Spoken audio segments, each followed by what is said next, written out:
want to thank everybody for tuning in. And I want to thank you for everything you've done during this last week to help promote the podcast, whether you're listening or tuning in, rating, whatever you're doing out on social media, sharing, interacting with us. We're really grateful for everything everybody's doing. This week, we have another set of cousins because, we have a ton. We have my Aunt Lynn, who is my mom's sister.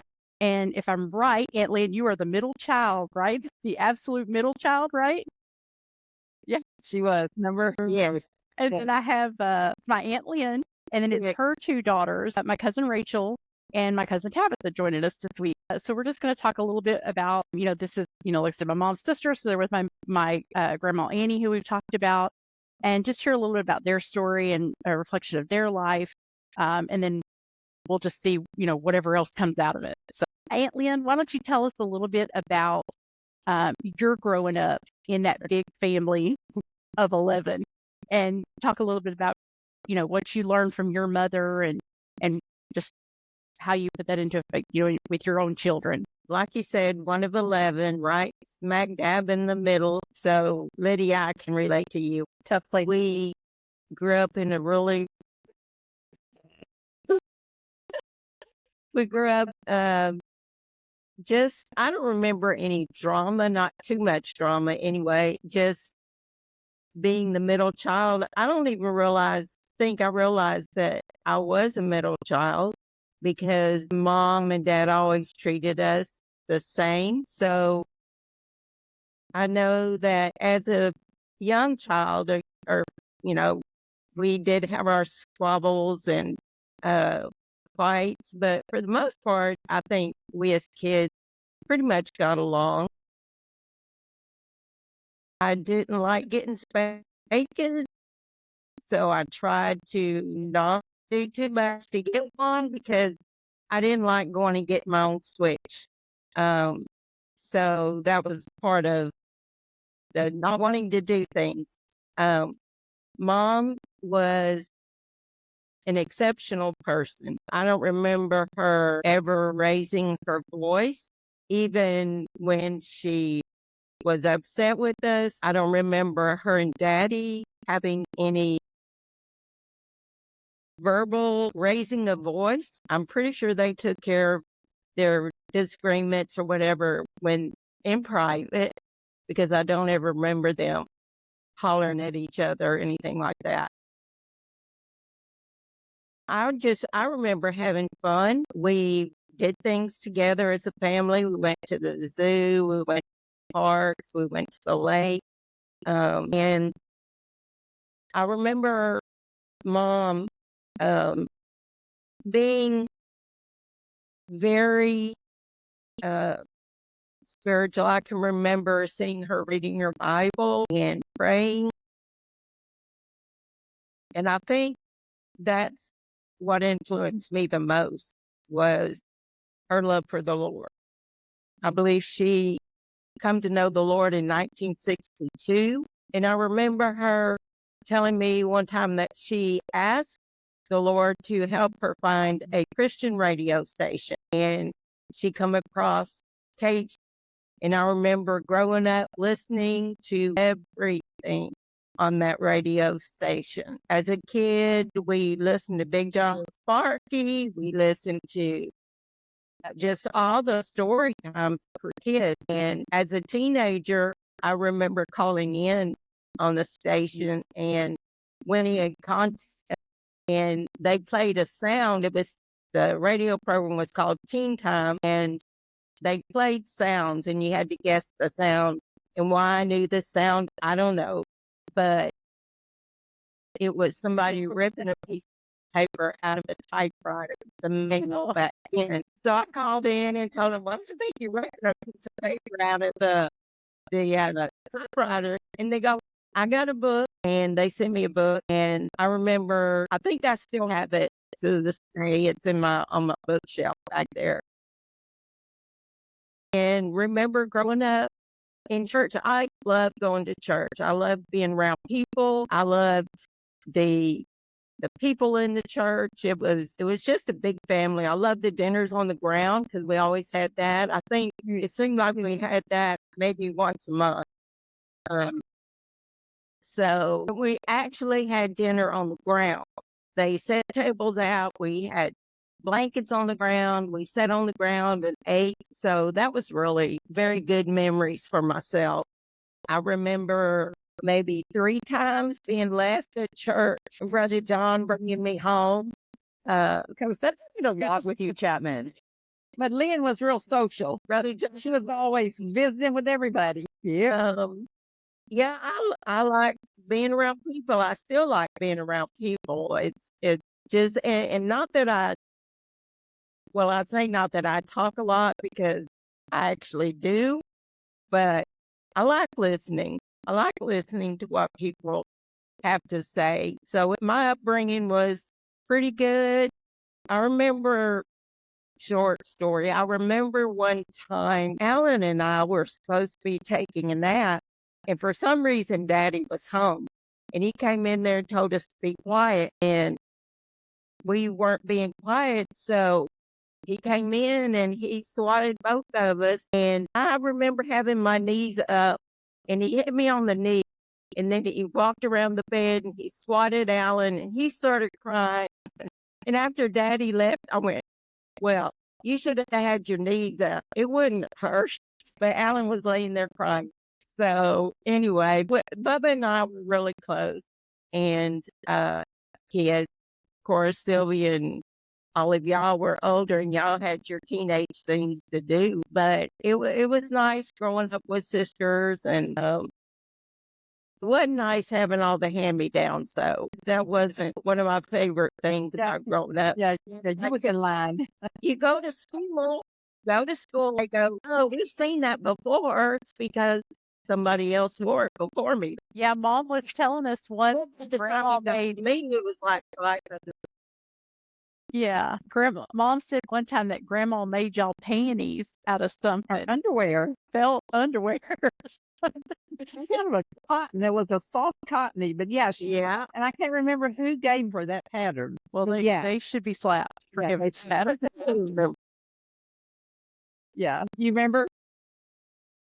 Yeah, but I don't remember who gave her the pattern, though. But I do remember Mom making all of our wedding gowns. And she made my wedding gown, and she said she would never make another one like it because it took 40 yards of chiffon. And the bottom of it had a very white piece of lace.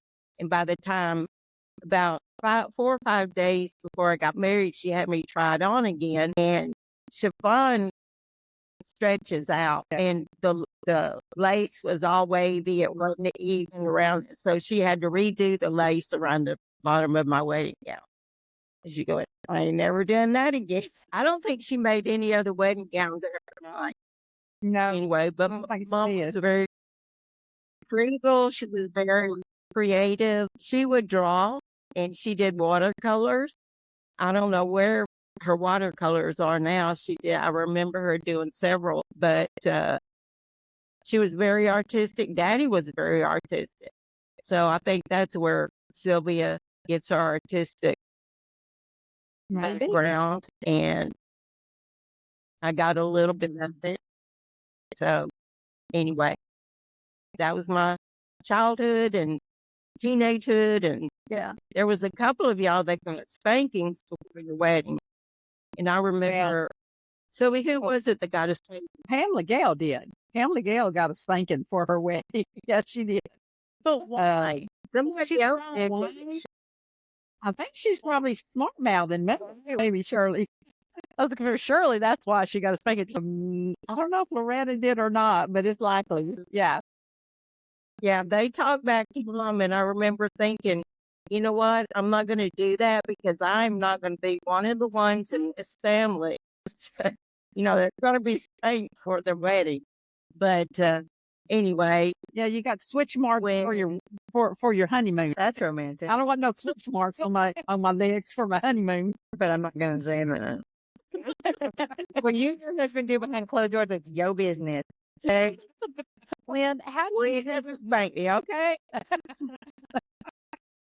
Lynn, how do you think you and Mom ended up, or how did y'all end up so close? Because I was telling Rachel and Tabitha, I think that it feels like, it's like Pam and Shirley and all them kind of grew up together. And then it feels like we kind of grew up together because I always remember, y'all in Little York or y'all being close to us Right. or us all, kind of having the same, I don't know, being together a lot. And maybe my brain is off, but how did you and Mom end up? No, it's because your dad kept telling me when he become pastor at Woodville,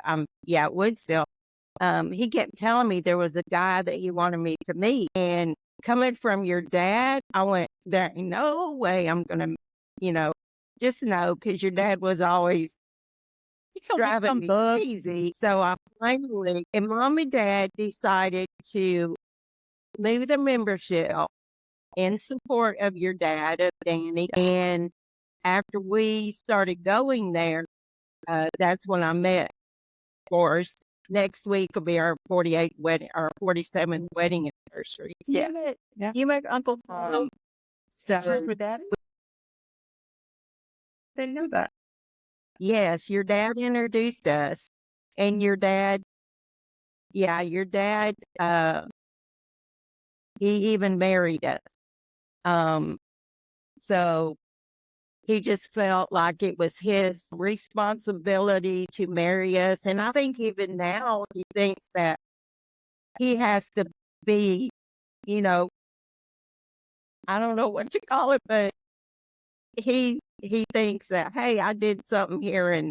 And so your dad and Forrest have been close for many years. And that's basically how your mom and I got to be really close, because we lived right there with y'all. And then Lydia was born, Rachel was born, and then Tabitha and James, because, they're all close in age. And Sylvia and I did everything together. And one of y'all was sick, one of mine was sick. So we always went to the pediatrician together. And we're always joking about keeping him in business, because it seemed like just about every month we were there 2 or 3 times. So anyway, and whenever I would go by myself to the pediatrician, he wouldn't ask how I'm doing. He wouldn't ask how Forrest is doing. First thing he would say to me when I walked in was, "How's the preacher doing?"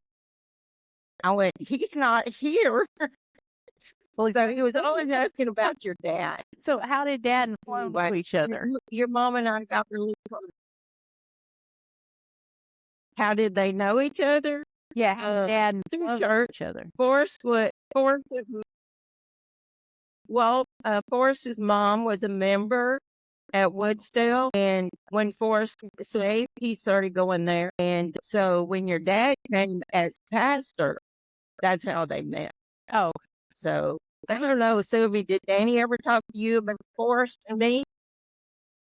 Well, that he was going to hook you up and he was going to do it right. So she just knew. that's I mean, another day. yeah, it is. He just had that intuition, but yeah, he just thought, oh, that's he's good for Lynn, Well, so. Because isn't Uncle Flo, how much older is Uncle Flo than you? 10 years. 10 years. Okay. That's within the lines of not terrible. You mean, how old were you when you got married to Uncle Flo? Yeah, that's the question. I was 20, let's see, I was 20 and he was 30. Okay. So what did Grandma think about that? It's a good. Well, Mother didn't say too much. Great with it. They were 8 years apart. Mom and Dad were 8 years apart. Okay. Yeah. But mom told me one time that out of all of the marriages that Sylvia, and me, we were the only 2 girls that got married that they were very sure that it was going to last. Oh. And so I trusted that, because when a guy wanted to date me, I always told him they had to go talk to Dad. And if they didn't talk to Dad, I didn't date him. And Forrest talked to Dad. So But actually, he asked me to marry him on our second. Yes, he won. Well, he's a grown up. I mean, he was a grown up, so you weren't dating a little boy, so that's nice. Good for Flo. So No, no. how old were you when y'all got married?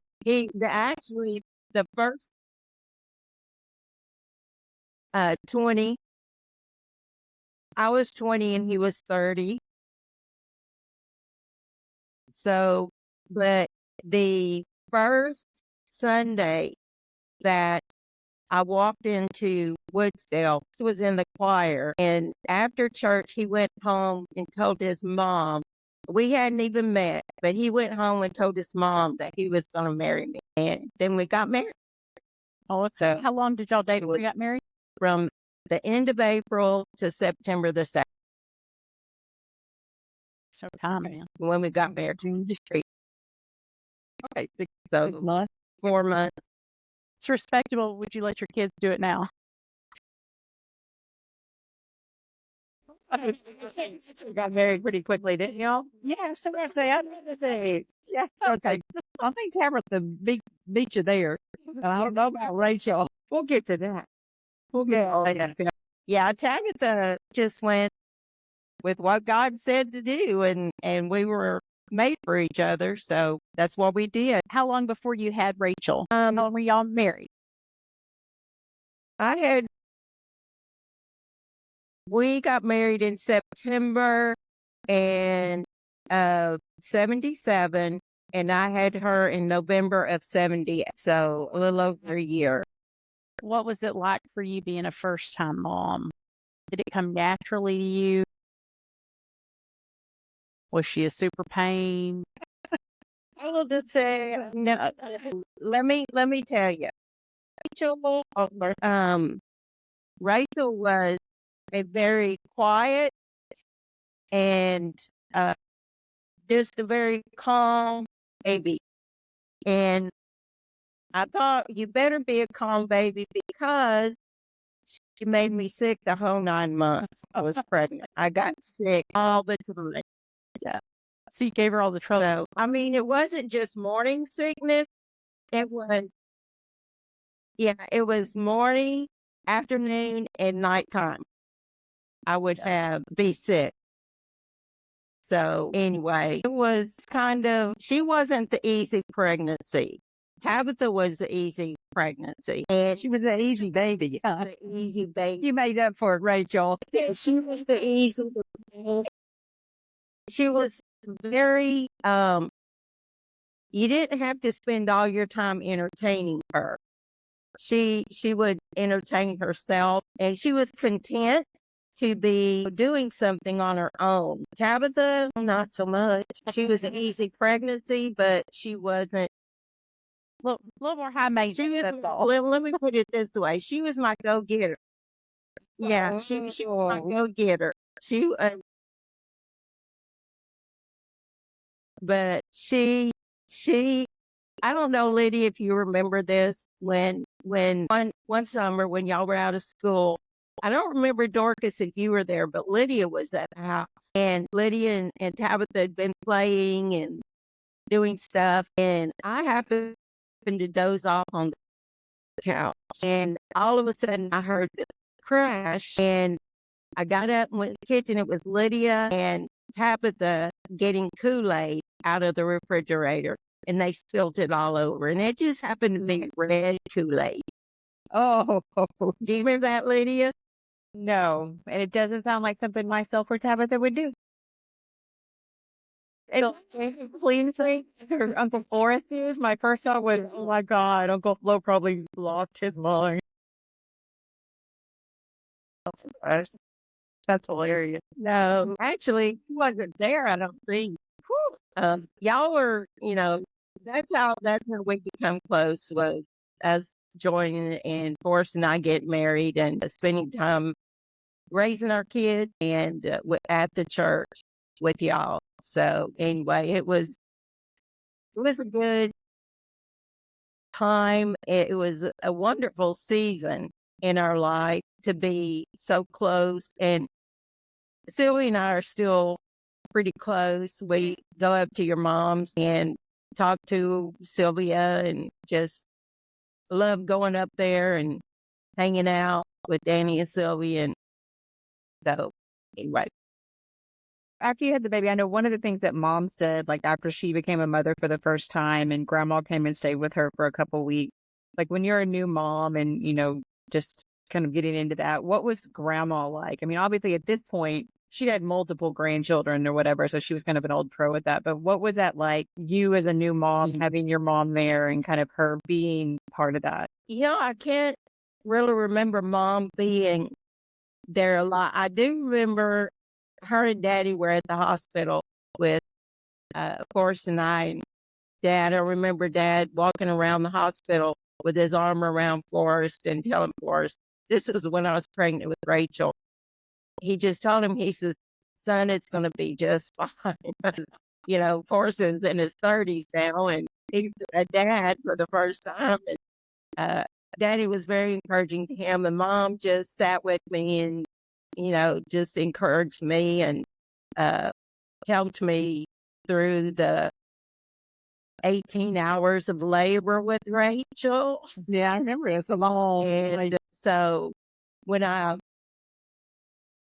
with Rachel, it was a lot. And I remember he was really, really mad at the doctor because he didn't come for hours. And then I found out that he was feeding his horses. And so I was pretty mad at the doctor. Mom was so, she was there for all of us, I think, when we had our kids. And just helping us to relax and be not anxious. What am I trying to be excited about becoming a mother? And that was one of the things that I wanted to do. I wanted to be a mom. And with Tabitha, Mom and Dad had gone to Missouri, and they said, well, call us, let us know how you're doing while we're gone. And I told Mom, I said, Mom, y'all might as well just come to the hospital when y'all get back into town. And so Mom and Dad get back in town, and Mom calls Claudia and she says, well, how's Lynn doing? She goes, Mom, she's in the hospital having the baby. So Mom came to the hospital, but Dad didn't. And I asked Mom, I said, where's Dad? And she goes, well, he said he'd come after a while because you're going to be in labor for a long time. And about an hour later, I had so I wasn't in labor a long time. But my, Tabitha, you aren't a burden, but my trials began with my child that was very independent. She was so independent, and Rachel was not. She was not dependent on me, but they were like night and day, just totally night and day. But that's what I loved about my kids, because they were so different from each other, and you learn different things. I mean, you learn the same things, but yet you learn different ways of doing it because you have two different kinds of kids.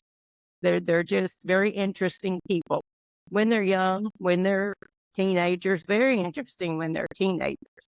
But I'll let them tell some. You can define that in a minute. Heard someone say that who your children are when they're toddlers is who they are as adults. So if you have a toddler who likes to lie or is sneaky or is super independent or super needy, that is who they are. So when their 2-year-old shows you who they are, you need to believe them, because that's who their personality type is going to be as an adult. And I think back about that at my own kids, and it's like, that is daggum right. Because, Mariah from birth has always been just super peace. I'm out. I'm doing my thing. I don't need y'all, the thing. Ariel is very sweet, very kind, very, doesn't like to be around crowds. And, she was like that. It's been like that her whole life, And then the same with Cody. He's just always been the most social and kind and loving and, but he doesn't like he doesn't want to deal with conflict. He didn't want to do it when he was little, and he doesn't do it now. So it's very much the truth of when we're little, it's who we are, and we should just believe our kids. I wish I'd known that then. So I would have parented each one differently because I parented them all the same because it was, about me parenting and not them, who they were growing up. But it is interesting. You could have same kids, same bloodline, and they're complete opposites. Complete opposites. So, Lynn, what was the most rewarding thing about being a parent? Just having the unconditional love from your children and being able to reciprocate that to them, because they'll probably tell you I was too clingy to them, which maybe I was, but being a mother was just my heart, and so I always wanted to be with them, have them with me. They never, one time in their whole life as a child and a teenager, I never let anybody else take care of them. I just felt like they were my responsibility. When they got to be teenagers, then I did, if they wanted to spend the night with somebody, or it was hard for me to say, okay, you can go spend the night, but, I had to let go at some point, and still they're adults and I still don't want to let go. But, you have to learn that. Yeah. I don't want to speak for them, but as a daughter, 100% want my mommy with me. I want my mom to come live with me here with my Jared. I would never want mommy to leave. I'm cool with it. So, Lynn, what did you find the I'm the one that most difficult about raising children? Well, about raising them. I think just trying to understand who they were as people, because that's who they are. They're people and they're individuals. So it was just kind of hard to discover their uniqueness in who they were as children. I think that was the most difficult thing for me, was to find out who they were. And I think who they are now and what I saw and lived with as children, I might be kind of prejudiced because they're mine. I think they turned out to be very unique and beautiful women. So, yeah, learning the uniqueness of them when they were younger was a hard thing for me. Yeah. What do you think is the greatest or the not so greatest thing you got from grandma when it came to how you mothered? I think the best thing that I got from mom was not yelling all the time at my kids. They may remember it different, but I don't think I know I yelled at them some, but I don't think I did it a lot. When I needed them to come to me, I called them at them. But out of anger or frustration, I don't think I yelled a whole lot. That would be their story to tell. We'll get to that. But the hardest thing. Go ahead. No, I was just going to ask Rachel just about her, but go ahead and finish, Lynn. Finish your thought there. No, I think the hardest part from that I didn't learn from mom was her diligence in things. She was very diligent with what she did. Or maybe I should say organized, and I'm not an organized person. I live with a very organized person, but I'm not too organized, and that is what, mom, with everything that she had to do, she was still organized. She had things ready. She had things done. She had us doing certain things. So that didn't really spill over because I always did things for the kids. I did their clothes. I picked up Tabitha. I didn't have to pick up her room. She was pretty much, she is exactly like her dad. Exactly. And cleaning and taking care of things and paying bills and being frugal with everything. That's who Rachel is. That's who Tabitha is. Unfortunately, Rachel is just like me in a lot of ways. Very laid back. When you get around, it's just, it frustrates me to see some of the things because I think I could have taught her better. But she's done good for herself. In spite of me, she's done good for herself. Well, here's the thing is, we found so many notes and things from Grandma, records she took. I think she was freak show meticulous. Like, you probably get it honestly on both sides because we've just seen records of her that she just managed, like trips and receipts. Like, we found a receipt of a trip she took with Grandpa and documented where they ate, what they ate, mileage, the cost of gas, every dollar they spent. Like, it was just a log of a trip. And it was just the most meticulous thing in the world. And you think, I'm not a freak. It's just, I come by honestly. Genes. That we ate this. Well, the trip that Pam and Claudia and I, the year after Deborah had her aneurysms, that year we were all supposed to take a sister trip with Mom, and we didn't because Deborah fell ill. But the following year, Claudia and Pam and I took Mom, and Mom recorded when we were in the car. Mom would record our conversations. I don't know where those tapes are. I wish I did. But she recorded our conversation. And I don't know if she kept receipts and stuff like that. But I do wish I could find the recorded audio tape. Our trip. That would be so cool because yes. That is the new family Thanksgiving scavenger hunt. Can be finding those recordings. I have some cassette tape. I don't know what they are. I just assumed they were maybe Yvonne's music, but maybe they, I don't know. I guess I better pull them out and see. Yeah. Because I know there is some cassette tapes in Mom's stuff. So I haven't looked.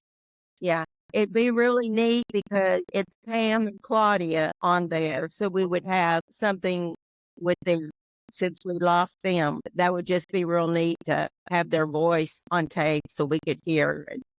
I mean, we might not have, I know we conversed some, but it might not have been a whole lot because we were interested in the scenery and stuff that we were seeing. But yeah, she recorded several times when we were in the car. Okay. I will look for that. So that's Mom.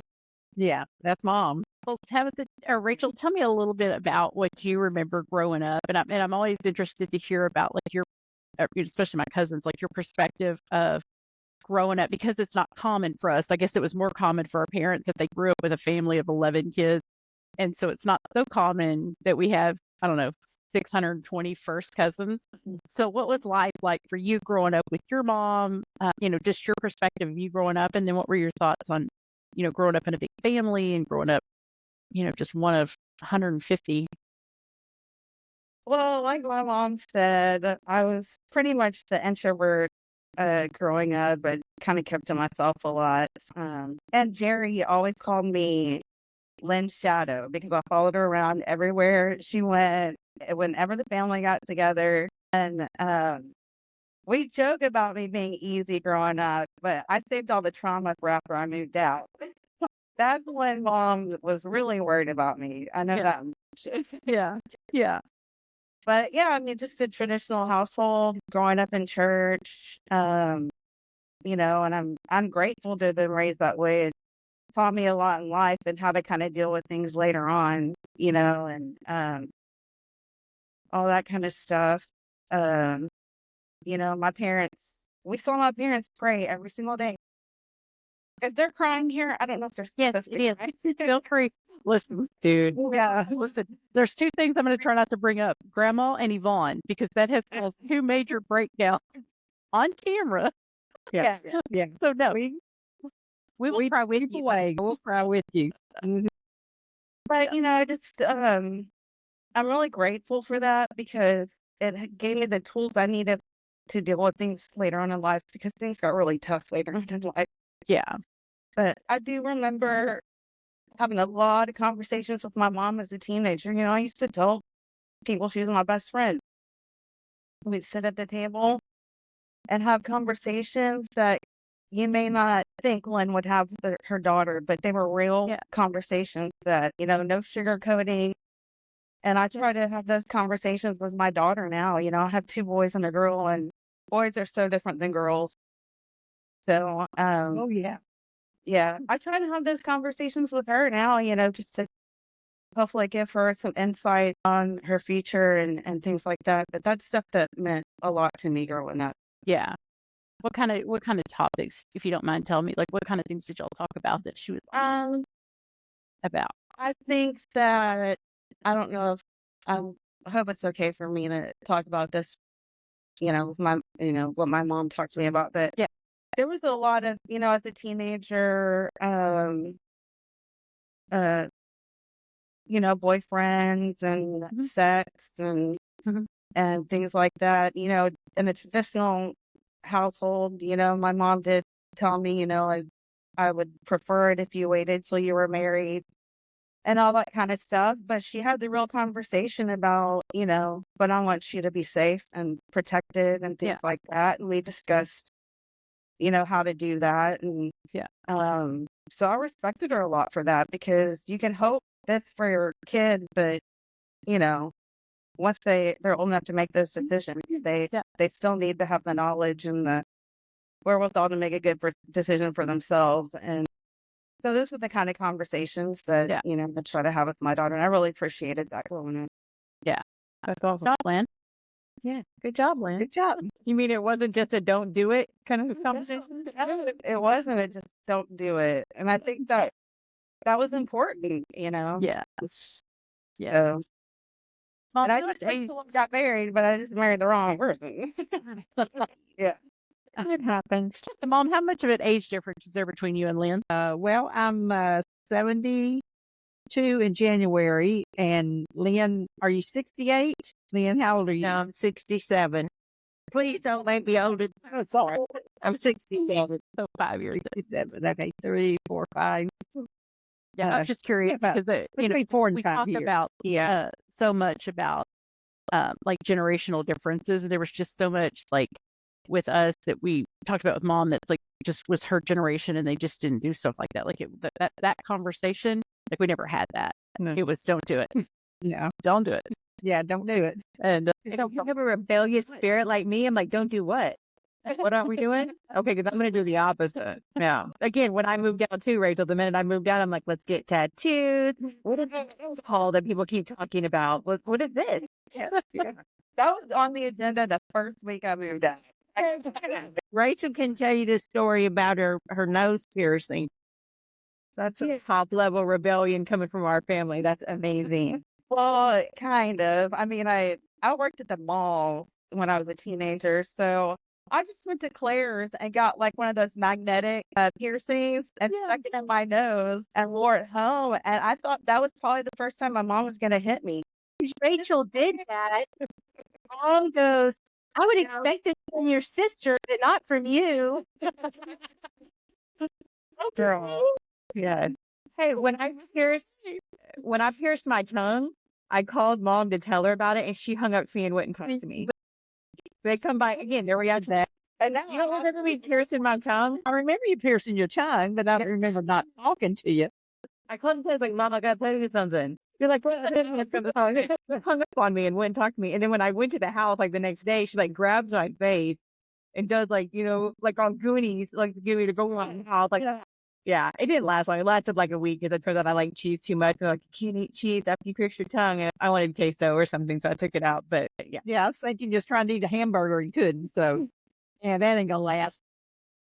No, it didn't last. But the point is, I did it. I just got it like 6 months ago, so that's my last rebellious move. Well, I was going to ask you. So, what did rebellion look like? Because a magnetic nose piercing doesn't feel like too bad. We've lived a very sheltered life. Okay, We did. tattoos, piercing. That's what rebellion looked like. I think to my parents. Yeah. Does it look like that with you with your kids now, or is it like, yours? No, not really. My daughter and I got those piercings together about 8. She's 18. I'm like, let's go do it. I'm a little bit more mellow when it comes to that, I guess. Yeah, yeah. So what kind of things do you think that you do bring from your mother down to your own kids? What is your parenting style? Do you think you bring a lot of things from your mom, or what is it that you do bring from your mom? And what is something that you absolutely like, no, I'm not doing that? Well, like I said earlier, just the conversations those real conversations that I have with my kids. I was a little bit of a yeller. So, I really didn't get the whole patience thing from my mom, but I was also a single mom for a long time. I was kind of like that. Ain't nobody got time for that mom. It's difficult because even though I wanted to be as nurturing as my mom, it's still, you kind of have to play two roles when you don't have the other parent there. So, and those are things that I actually wish I could have done better. I wish I could have been more nurturing and more, loving in a lot of ways, and not a disciplinarian so much. But yeah, I think, yeah. Yeah, well, I think as a single mom too, because I did it for a while. It's just hard. You just do what you can do, and yeah, same thing. I cycled through one and got the absolute best part of him. Just got 2 great kids, Yeah. and move on. And then your grandma. What do you remember about grandma growing up, and about that side of the family? I remember about grandma, the way I saw her was a very strong woman. I looked at her as a matriarch, I had a lot of respect for her. And, our relationship, and, Tabitha can speak, to her own experience. As far as my relationship, we didn't see her on a daily basis. We had cousins who lived with her sometimes, and, you know, going to visit her and seeing the different dynamic between the different cousins. But I just remember always kind of looking at her in awe. Yeah, just seeing that. And then I guess the memory that I have, like when I was, young, when grandpa died, and seeing that moment when we went over to the house and she was kind of broken. I think that it really affected me seeing her that way, because I had always saw her as this really strong person. Yeah, I think I had a little bit different relationship with her just because we only saw her once every, couple of months. Yeah. Tabitha, tell us a little bit about what you remember growing up and your perspective on your mama in life there with the older sister, and how was your life growing up? Probably repeat some of the things that Rachel said, but as soon as it came out of her mouth, I was like, dang it, you took what I was going to say. But the memory of mom and dad, Yeah. just every day praying. There was never a day, I never saw him leave the house without telling mom, I love you, and praying. And, mom, I always remember when I was sick, because I had ear infections, and anytime I was sick, really, she would always rock me and sing to me. Now, I'm a little angry that I didn't get the singing voice over here. My kids, they got it anyway. Yeah. So, my kids would laugh at me, which was always funny when they were little, and I'd try and sing to them, and it was more funny to them than anything else. So, yeah, mom talking about grandma not yelling and them not hearing her, and grandpa, I don't know, Ray, I don't ever really remember dad raising, like them two raising their voices when we were growing up. Now, they raised it at me, but I was in trouble a lot. Was it deserved? I think it was partially just mischievous. They kind of like what Lydia said too. Like, you tell me I can't do it. I'm trying. Yeah. An open invitation. It was like a challenge. Yeah, challenge. Yeah. I think some of the things that I did growing up, mom was pretty calm. There is one memory of, and having kids now, I know I scared her, so it was probably out of fear. When you don't know where your child is, you freak out. You're like, they're supposed to be at this place. So I walked home, and all of y'all know Little York. I was like in 6th grade, 5th grade, 6th grade, something like that. Our one and only year to go to public school. And the bus didn't come. Bus didn't come. So a friend that lived a couple of streets down was like, "You want to walk home?" And I was like, "Sure." I didn't think anything was wrong with that. And I don't know, Mom. I don't remember. It was probably hours. And when I walked in that door, she just looked there and she goes, "I cannot talk to you. Your dad will talk to you when he gets home." And I thought I was dead because it was rare. Like, as much as I got in trouble, mom was more the disciplinary person to me. So when dad got involved, like that's big time. That's like I was scared. That's a death You sentence. basically, you basically That's a death said somebody, you're going to jail. I wouldn't walk down Little York now. So to do it to like an 11-year-old, I mean, that's pretty. Oh, where is how That's you a little kind of yeah. even then, back then, yeah. I won't even drive down Little York now. Yeah. And what also kind of made it Right. a little bit worse, I mean, not in my eyes because I was a kid and this guy was my friend, but it's this little bitty white girl walking with a really tall black guy just walking down New York, like, Yeah. no big deal. I mean, but he was my friend. He was literally the only person in that school. It was my only year in public school that defended me when there were real bullies and things. So I trusted this guy and we were friends. I mean, he was there till the end of school. And when I got on the bus, got off the bus, he always made sure, if mom wasn't there, that no one messed with me. But yeah, when I got home, dad didn't spank me.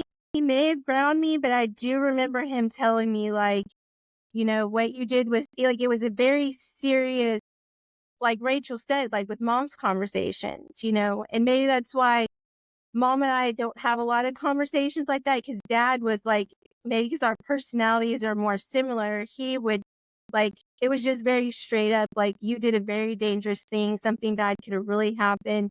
You scared your mother. And from someone who, my son unintentionally did the same thing to me in kindergarten, I could relate now how I made mom feel.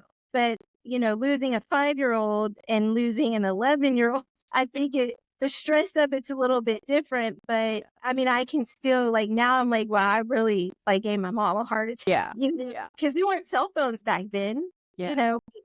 There's no, the police, that's it. Yeah. That would have been, but I made it home and I'm still here. Isn't that funny though, how your perspective changes? I think every time your kids do something, because there's still stuff today that like I struggle with, that my kids do or something. And then for some reason it was just, and I think probably just God immediately going, well, you did that to your mom. You did that to your mom. So maybe you should have a little grace because that's you. That kid doing that to you is you doing that to her. And I feel like every year, every time they get older or every time something happens or whatever, it's like, okay. The Holy Spirit is standing in front of you with a mirror. He's like, there you go. For sure. Hey, Pot. So, Tabitha, what do you think is your, what was your perspective growing up?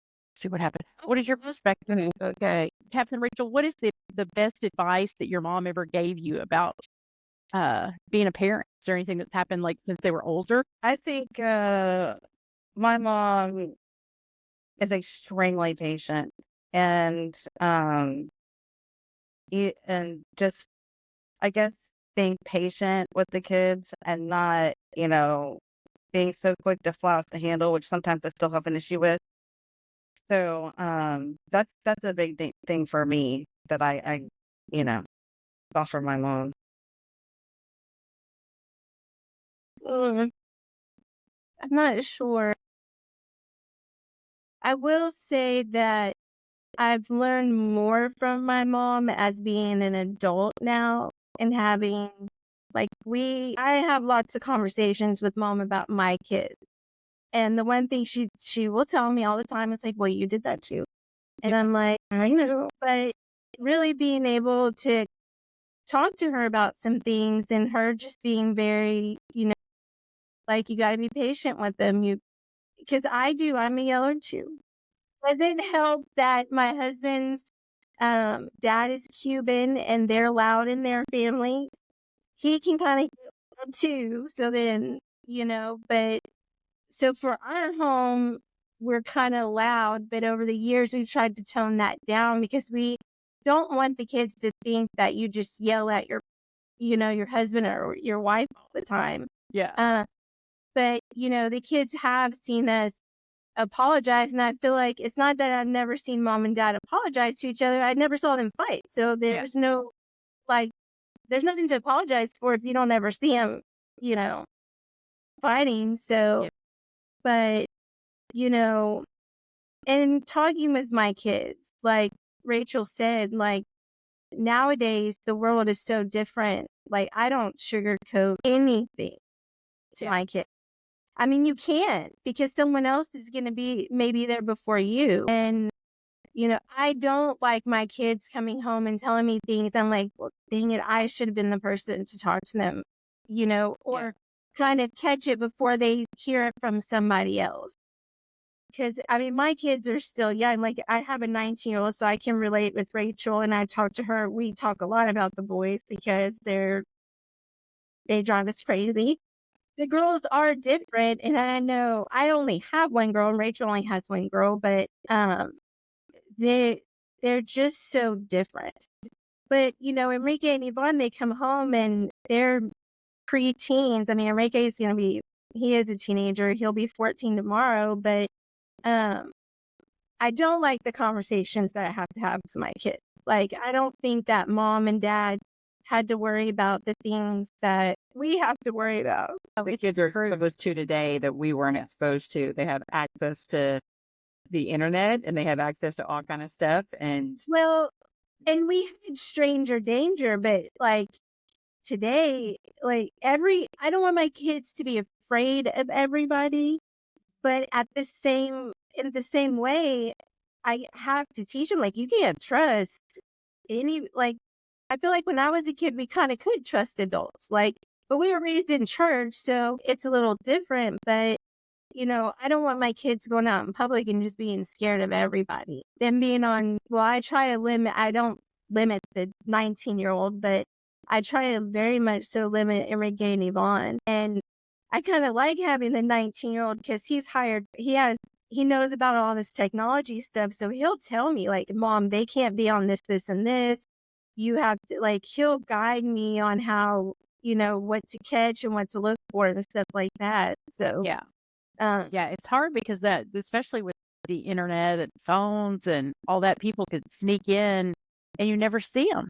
You never see them. And it's that unknown that's so scary. It makes me scared for grandchildren. And I really want to go live my life kind of, Cody keeps saying he wants to go live off the grid. And I'm thinking, you probably should take our grandkids and go off the grid. Probably be safer. Let's be homesteaders.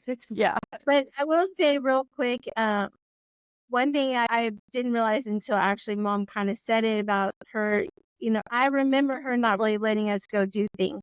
And I'm kind of that way with my kids. Yvonne had her second ever sleepover, but they had to come to my house.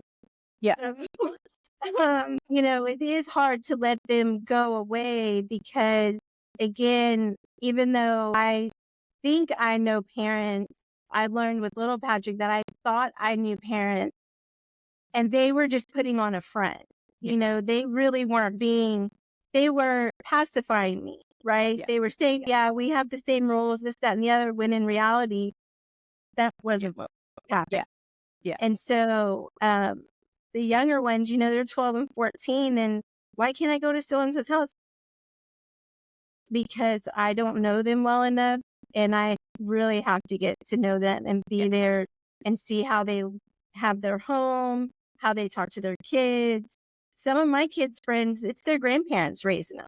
Yeah. It's not their biological parent. And that makes it difficult because a lot of grandparents they don't know about technology. So they technically don't really know what their grandchild is doing.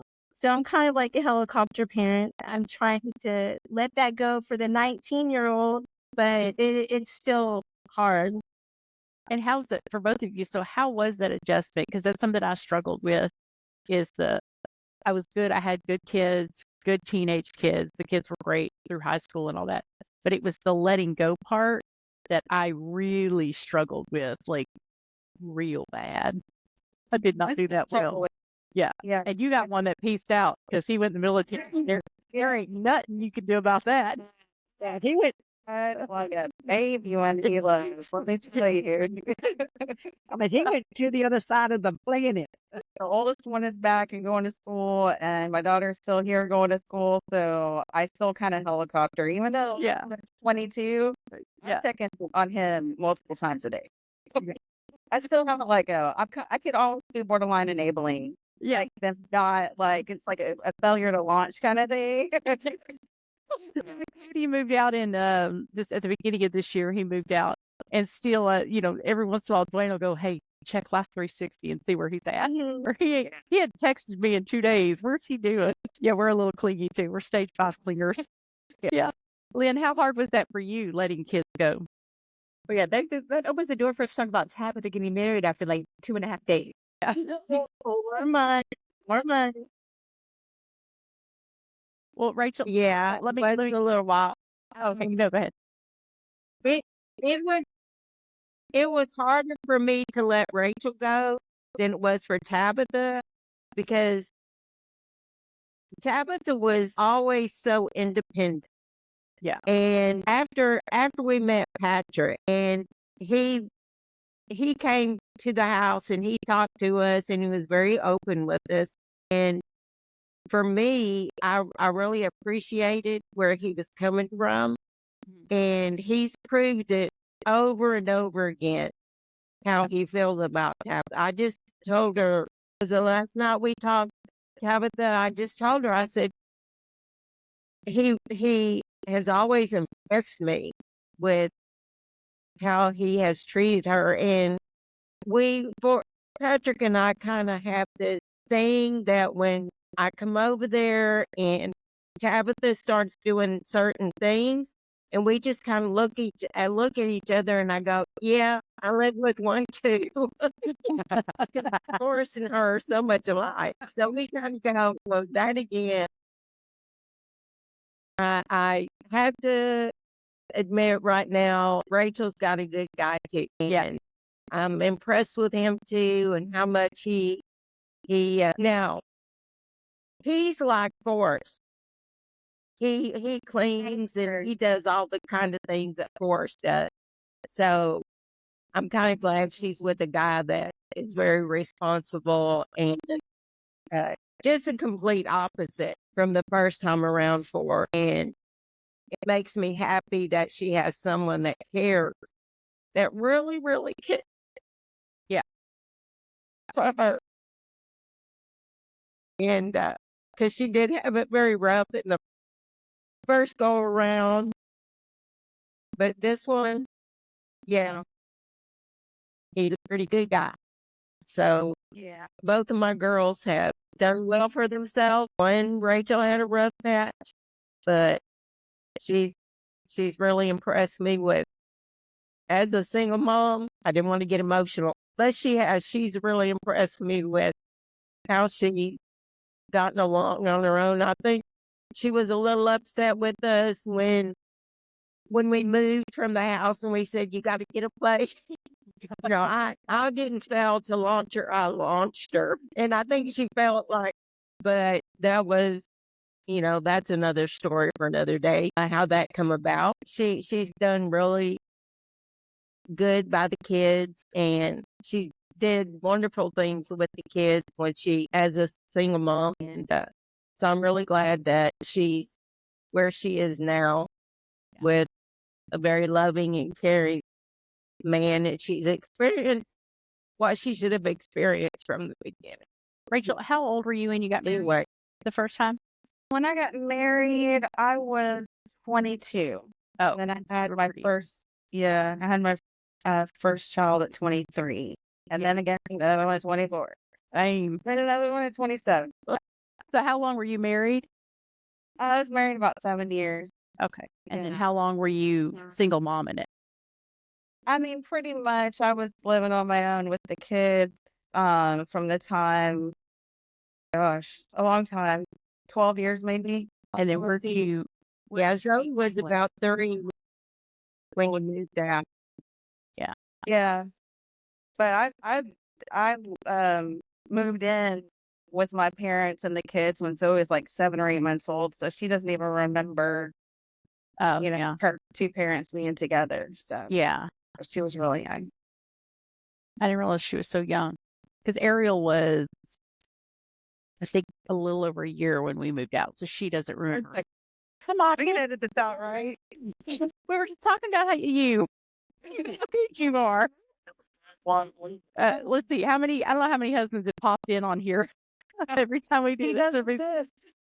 Except Dwayne, I tried to get him to come in here and he just goes, no, that's your thing. I don't want to be in there. I know Jared goes and secludes himself in the back bedroom and he just turns the TV down, plays on his phone for 3 hours while we do this. I'm so sorry. No, you're good. And so where did you meet Michael at? Interesting story. When I was, still supporting the kids on my own pretty much, I worked a regular job, 9 to 5, full-time job, but then I also played music on the weekends to make extra money. And he is the musician that I met, just playing gigs around town. And probably about a year and a half after I met him is when we got together. But that's how we met. It was through music. Yeah. And how long have y'all been together? 6 years now. Nice. I'm really happy. And he's got kids too, right? Name of your band. Sorry. Oh, yeah. Sorry. Yeah, what's the name of your band? So shameless plug. Y'all go check them out. So Michael's last name is Shanks, Shanks. So the name of the band is the Southern Shanks Band. Southern Shanks. Go check them out. Wherever you get your music. Yeah. And they are good. Yes. Yeah. Well, you've got such an amazing voice. That's one of those things, like Tabitha said, she's a great voice. I've always been jealous of your voice, and just so you always just I haven't gone to see you live, obviously, as adults, and very often, but at the times that I have, you're so talented, and God really did bless. Was it Christmas or Thanksgiving we went? We've gone a couple of times, but not like. Oh. I think it was somebody's birthday or something too that y'all came out and saw. So yeah. Yeah. And that's another thing that, just to mention, another thing that the way we were raised, being raised in church and that's where I started singing. So, I mean, I really appreciate that part of my upbringing too. Yeah. Yeah. Well, you're talented. Yeah. So. Thank you. Tell us real quick where you met Patrick. I was actually engaged in high school. And yeah, Dorcas, I see your face. And Girl, you were rebellious. Go.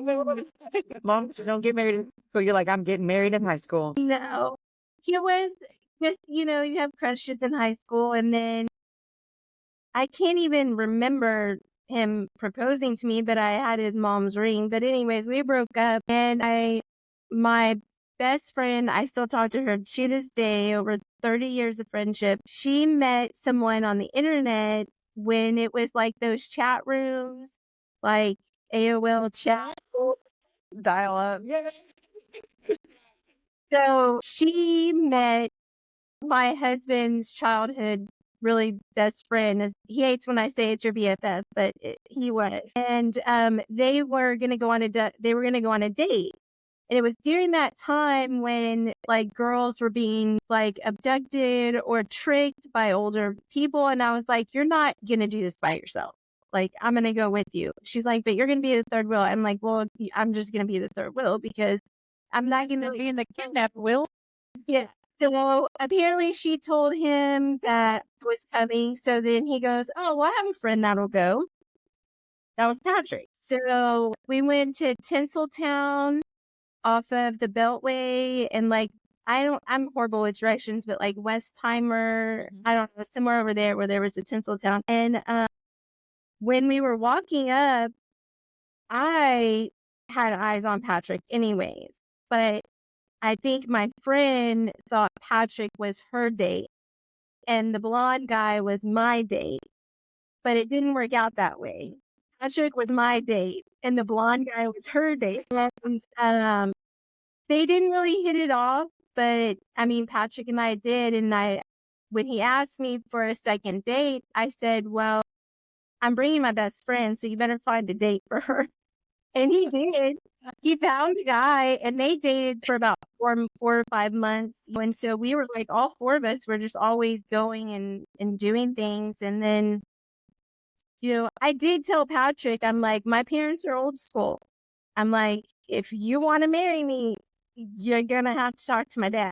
There's really no way around it. I'm not going to go to them and say, hey, I'm getting married. I'm not doing it. Like, you have to do.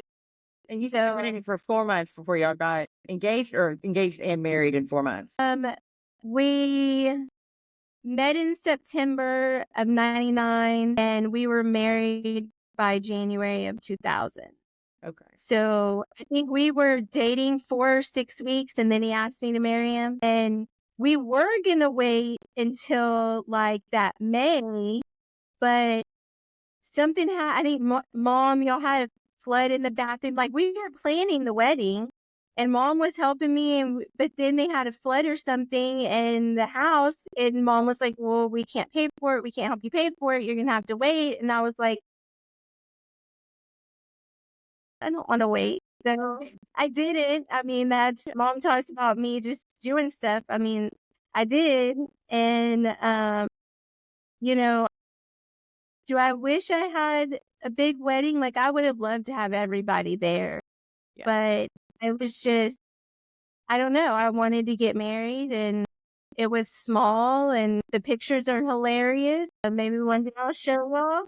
I will never forget Dad. Rachel, do you remember what Dad was wearing? Were you there? Did you come to the courthouse? I can't remember. I was there after, like, for the reception. Yeah. So Dad liked, and I don't know if this is because he's colorblind and he can't really tell colors, but he wore the most, what I consider Mexican Tejano shirt with all the designs and colors. It was so bright. And I was like, Dad. Okay.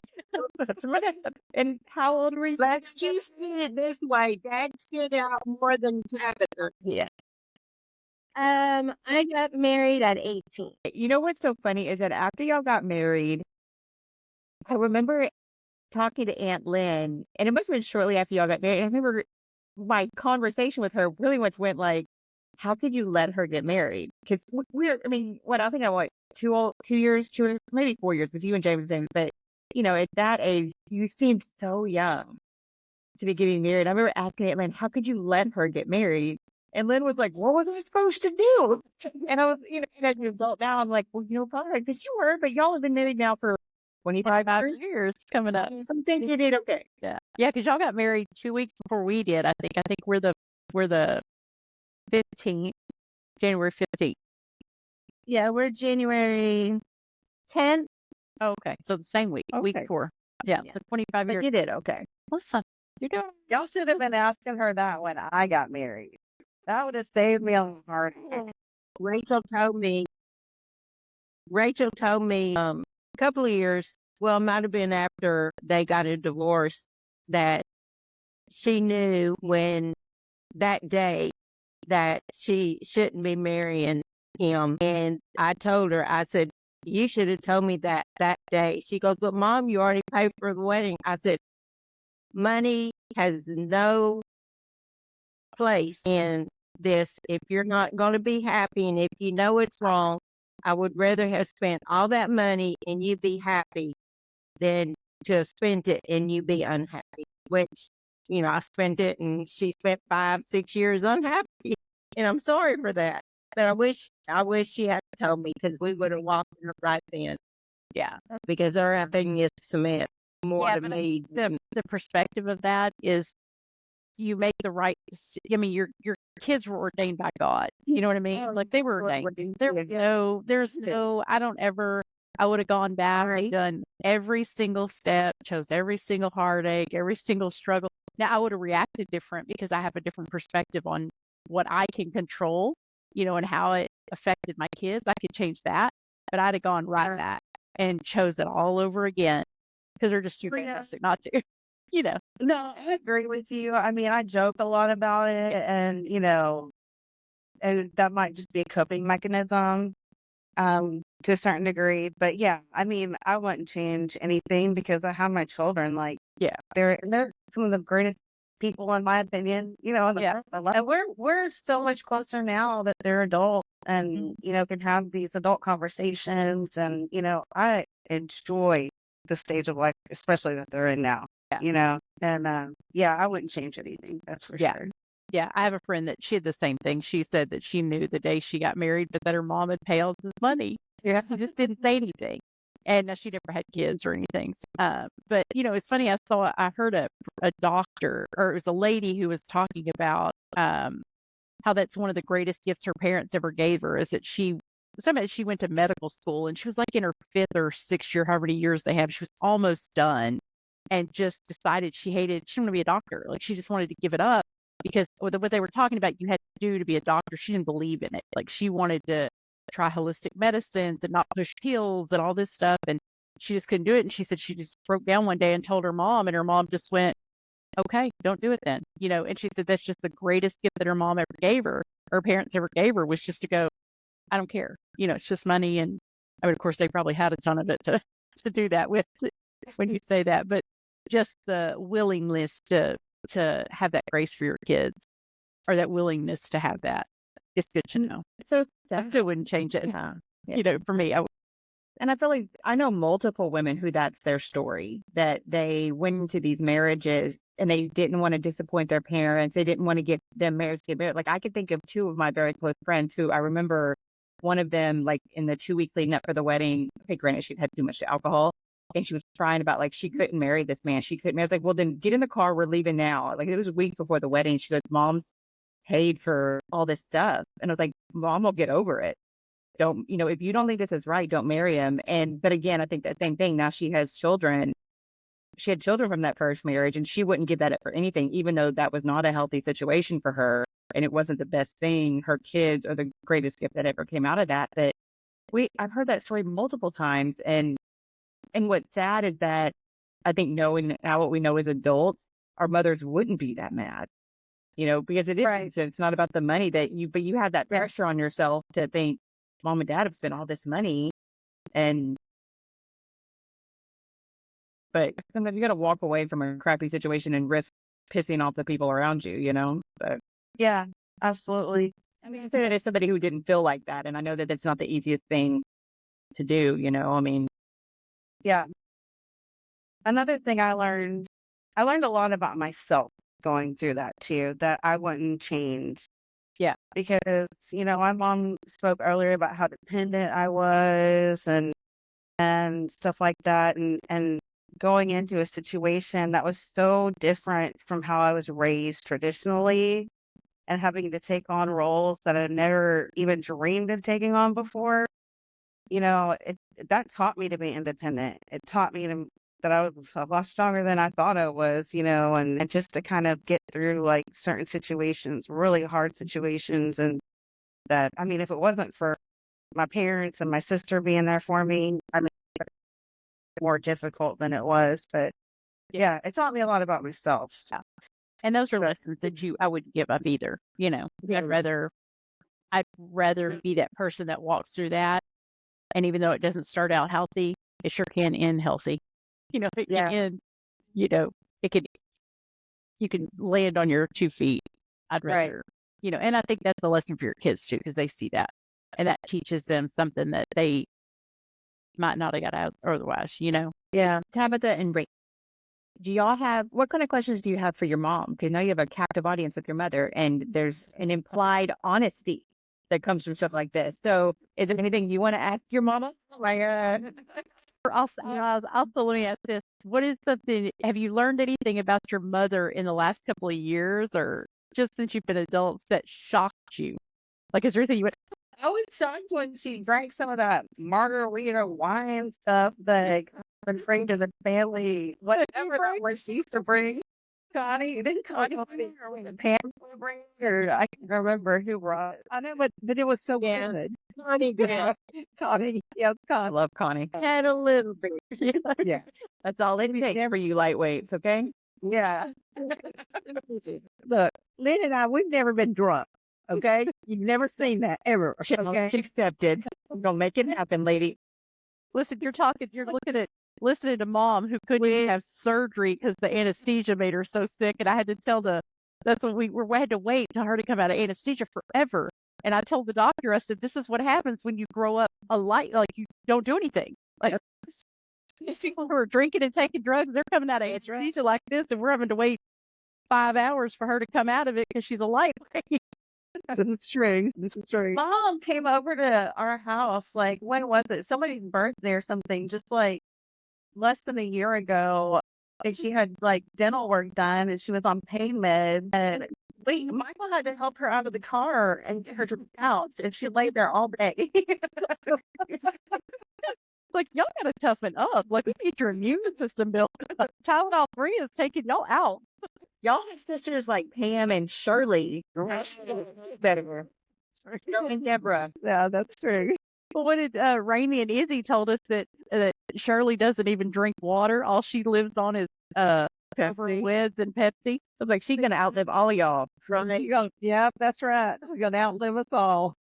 That's hilarious. Those things are tough. Like I said, you have to be a tough lady to handle the Marlboro Reds. And I remember at Yvonne's funeral, when I was still smoking, I didn't have any cigarettes, and I was outside, and it was Shirley and Deborah and all the smokers, Pam were out there, whatever. And Aunt Shirley gave me one of her Marlboro Reds, and I thought I was gonna die. Like I was just gonna stop living at that funeral.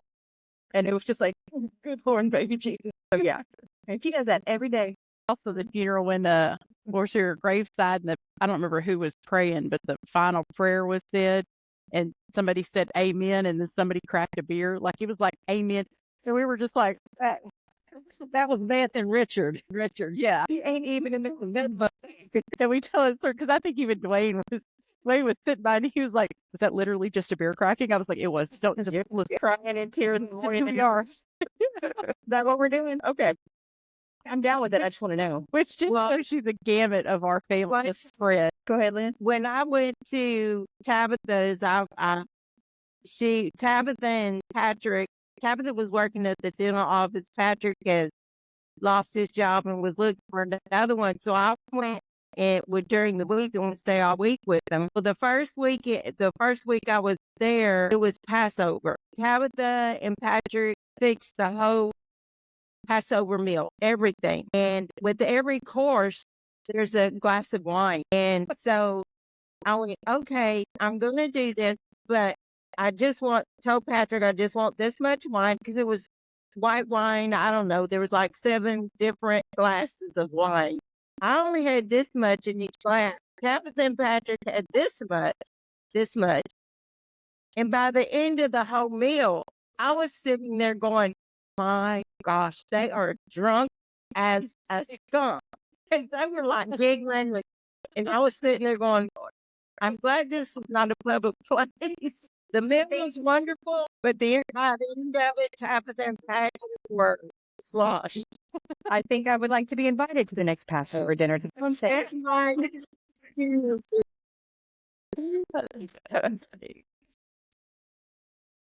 amusing. But it was nice. That was a nice experience. During that 5 months, I was there every week, and Yvonne wasn't born yet, but just getting to know Patrick and Enrique, because I was always had Rachel's kids with me. They came to the daycare and they lived with us. So her kids were in my life pretty much 24/7 from the time they were born until she moved out. But Tabitha her Patrick being very independent, not needing either mother or mother-in-law.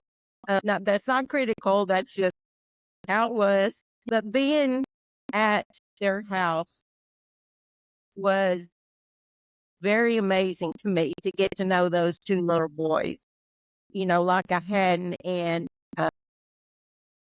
I was at both of their brisses, which is, I'll tell you later what that is. That was just being in their life was amazing to me, and getting to know them. Wait, tell me So what it is, because I don't know what it is. that was a season that I really, it's a circumcision. See that? Did you see me? We didn't do it in the hospital. They were, Okay. Like y'all did it yourself, or you hired a No. it was a beautiful. Doesn't the rabbi do it, or is there? Then the rabbi is there, and then the doctor, I can't ever pronounce it right, but I wish Patrick was here. He could say it. But he's called something else. And then you can invite the whole family, but I was not going to do that because not everyone would have been able to see yet. But mom and somebody would have cracked a beer right at the. or they would have partaken of the wine before. Yeah. But so we had mom and dad were there, and then Patrick's BFF, as I call him, he was there for both. And then Pat worked with a guy that was Jewish, and he was a big influence in his life, like as far as work goes. And so it was very small, but I'm glad I did it that way. It was very quick, and neither boys had complications. I mean, it was great. I didn't know it was a separate ceremony. I didn't realize. So. And you have to have it so many days after they're born. And like for little Patrick, he was in NICU. Yeah. But little baby Patrick was in, he went into NICU like when he was 3 days old. So that, in Judaism, they're kind of pretty much by the book, and specific days you do specific things. So we were like, well, are we breaking some kind of rule because like he got sick? And they're like, no. So, it's just like you schedule it at the house. They come out, and it's kind of like a party. It's like a celebration. They have food and wine. And so I should know. Now I know. No, but in Judaism, they follow the commandments in the Old Testament, and part of that was the 8th day is the day for circumcision. Anyway, the ceremony was just really beautiful, and just aspect of what they were practicing was very impressive to me, because Patrick even learned Hebrew, was learning Hebrew. And if y'all have ever heard Hebrew spoken, it's a very beautiful language. Beautiful language. And that's what I appreciate. Yeah, that's what I appreciated about the Passover when we celebrated it. There was, he amazed me because he did it in Hebrew. Yeah. So Hard language. didn't understand what he was saying, but when he said eat this or whatever, just followed what they did. That's impressive. That was a very special party. I was wondering, I don't know about Lynn, but the girls. So how do you view things different now that you're aren't both of y'all on this side of 40? Because that changes things, don't it? You see things at 40 different than you would see things at 30 or 20 and all that. I mean, there are a lot of things, man. When I was younger, my mom would try to give me certain advice about things. I don't think I really took her seriously in a lot of things. But now, just looking back on life, I'm a lot more mature, and I respect a lot of the things that she says now and take it really to heart, because I don't feel like, well, I'm going to just learn it on my own because I did that already and it doesn't work. Man, if I'd listened, less would have been a whole lot easier. Yeah. Exactly. So I really appreciate her wisdom a lot more now than maybe I did back in my 20s, like we've lived through this now, and hits a lot closer to home, and I listen a lot more to the things she has to say, and I appreciate it a lot more. Yeah. So Well, don't you think you're teaching your daughter how to treat you when she gets your age? right, yeah, yeah, So that she can see how you feel about your mother, because it runs downhill, you know. Uh, so that I think we can all look back at Grandma Chapman and think, well, that's where all this started, you know. yeah. So you can appreciate her, but then you can appreciate your mom, and I hope my girls do too, and all. So anything particular, Tabitha? Well, I can just say, as being, I guess, over 40 now, I enjoy the conversations that I have with mom. I think, like Rachel said, because we don't just like, oh, you're wrong. We internalize it. We really listen to her now. Because, I mean, I got married at 18.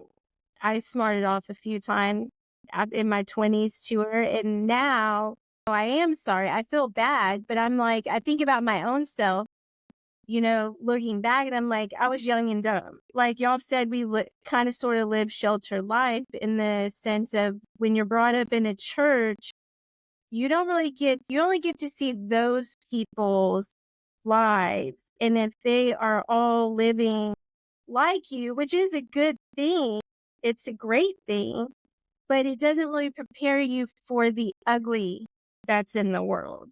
So I think, some of my smarting off when I first got married, and I'm just going to do, my independence too. I'm just going to do it. I'm going to do whatever I want, now. And then when you have kids, it changes everything. Like, Yeah. I mean, I remember, getting married at 18, and some of our cousins and even aunts going, okay, when are you going to have a baby? And I'm like, I'm not having a baby yet. I just got married. Like, I had it in my mind. I didn't want a kid until I was 21 or older. And, I mean, that's what I try and instill in my kids is if you make a decision and you truly want that thing to happen, like you can do it. Don't let other people distract you or discourage you, and I think that's the hardest thing also as a parent. I see mom and how she reacts to what Rachel went through, and our son had a bad relationship. And it's one of those things where you can give them all the advice you want. You can tell them, don't move in with that person. Maybe you should date a little longer. And, it's like me getting married. My son wanted to move out. I can't force him to stay here. The police are going to laugh. Like, he's 18. He can do whatever he wants. 911. It's kidnapping. I don't know. I enjoy the conversations that we have now. And I think that, we are all growing together. I didn't talk very much about grandma, but I was one of the younger ones. And, I remember grandpa and I remember his passing, but I don't remember like what Rachel remembers. But I know after that, I mean, grandma just she was always there. Always. If you ever needed to talk to her, I mean, she would listen. And I don't think I've ever heard anyone in our family ever say they felt judged by her. Never did. And I will say she loved us all equally. I think that was I think and like I said, we run the gamut. You can run sinner to saint all the way down, and we're all sinners. I'm not saying that, but I'm just saying there's a gamut and you feel just as loved. I don't know that any one of us could say that we felt every day. I think she was happy every time somebody brought her a baby, because I don't think, we talk about grandma being pregnant, every year or 2 years. Well, then, I think wasn't her and Aunt Pam pregnant at the same time, or you know what I mean? So like, Yes. I don't think grandma was ever without a baby True. to hold or love, or, it was just, it's crazy, all the grandchildren and how big our family is. And Lynn, you said earlier that she was there, when you had kids. It made me think, how many of us did she see born? Like, think about her not only does she have all those kids, but she was here all the way through great grandkids being born and just being involved in that. You know, I want to say she's held all three of my kids, which means she's held y'all's kids. She's held your Yeah. James's kids. How many babies did she hold that she touched and that And that she prayed over. yeah. Yeah, it's afraid of. Those prayers are still circulating in the heavens. And Yes. yeah. And I still think that's still in effect. that's the whole reason, when you think about the reason why people are, have to pass, and I'm not going to bring up Yvonne, but I'm going to say that, God knew when grandma got there, she needed she needed family to take care of, so it's no surprise that Yvonne goes and then grandma goes. And then she's followed by Pam, Claudia, and, Deborah. Because Daddy. there's that part of that family that's waiting there. Do that because she spent her whole life taking care of kids and grandbabies, and she couldn't get to heaven without people being there already. It's like she could go first. So I just find that intriguing, or think if there has to be a reason that Yvonne passed so young, that's one of the reasons. And for those listening at home, our Aunt Yvonne passed away in 2008, and Tabitha's daughter is named after her. So we used, if you know what the funeral and all this kind of stuff, and then Yvonne's over here. No, two different people, same namesake. Going back to Mom, one of the things that when we would go up to Mom's, I think when Rachel was probably about 12, Tabitha, that would make her, about 10. Mom and I were sitting in the living room talking, and Rachel hollered at Mom, would you bring me a glass of water? So I started to get up to get her a glass of water. And I'm going to say it just like Mom. She said, sit your butt down. And I went, okay. She goes, your kids are old enough to go get their own water. So I hollered at Rachel and said, go get your water. Mom told me to sit down. But that was one of the things that just a piece of what Mom gave me was to, at a later date when we were talking, she said, I wish I had done this. She said, I wish that I had taken the time to just sit down and listen. And she said, your kids are young enough to sit down, shut your mouth, and listen. So that's why Rachel had a lot of conversations with me, because mostly I listened to her, because that would go through my head when Rachel would say, Mom, can we talk? And I'd go, Mom's voice would go, sit down, shut up, and listen. I sat down, shut up, and listen. Yeah, that is really good advice. But that was Mom. Well, I don't remember if it was you, Lydia, or Dorcas that put this TikTok on the other day, posted it the other day, but it talked about us as women getting to know our grown children instead of wanting them to stay your child, and stay parenting them, but learn what it means to get to know your adult children and those who are getting older, So I thought, I really want to get to know my adult children, Dorcas and Lydia. Yeah, I need to know more about y'all. And I think probably if there was regret, that's the one thing I didn't do was sit down and listen very well either. So I'm willing to now. I do it now and all.